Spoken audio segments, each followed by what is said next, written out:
चीन के साथ सीमा पार तनाव को लेकर सोनिया गांधी का केंद्र सरकार पर एक बार फिर हमला। केंद्र की गलत नीतियों की वजह से मौजूदा संकट पैदा हुआ है, यह सोनिया गांधी की तरफ से कहा गया है।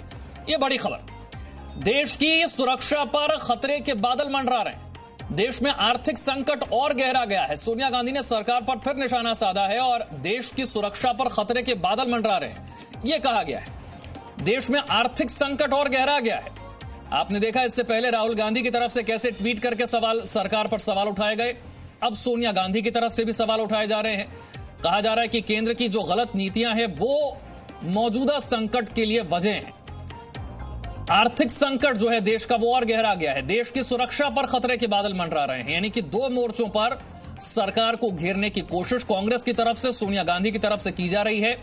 एक तो देश की सुरक्षा को लेकर कहा है कि सुरक्षा पर खतरे के बादल मंडरा रहे हैं और आर्थिक संकट देश में गहरा गया है।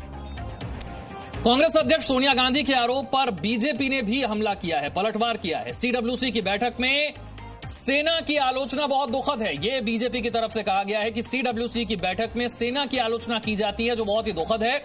चीन ने भारत की जमीन पर कब्जा नहीं किया है, यह बीजेपी की तरफ से जवाब दिया गया है सोनिया गांधी को।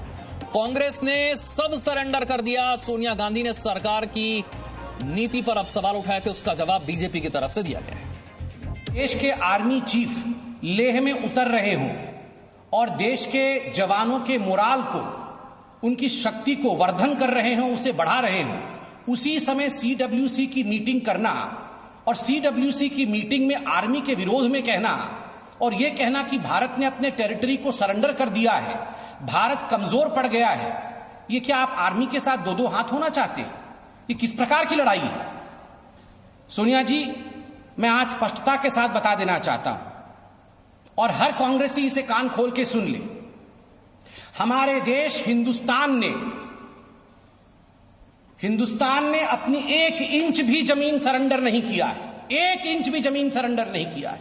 किंतु दुख का विषय है कि कांग्रेस पार्टी ने अपनी शर्म को सरेंडर कर दिया है। भारत की 1 इंच जमीन भी सरेंडर नहीं की है, ना ही उसकी तरफ कोई आंख उठाकर देख सकता है। बीजेपी की तरफ से यह कहा गया। एक छोटा सा Presenting B News app available on Google Play and App Store. Download it now.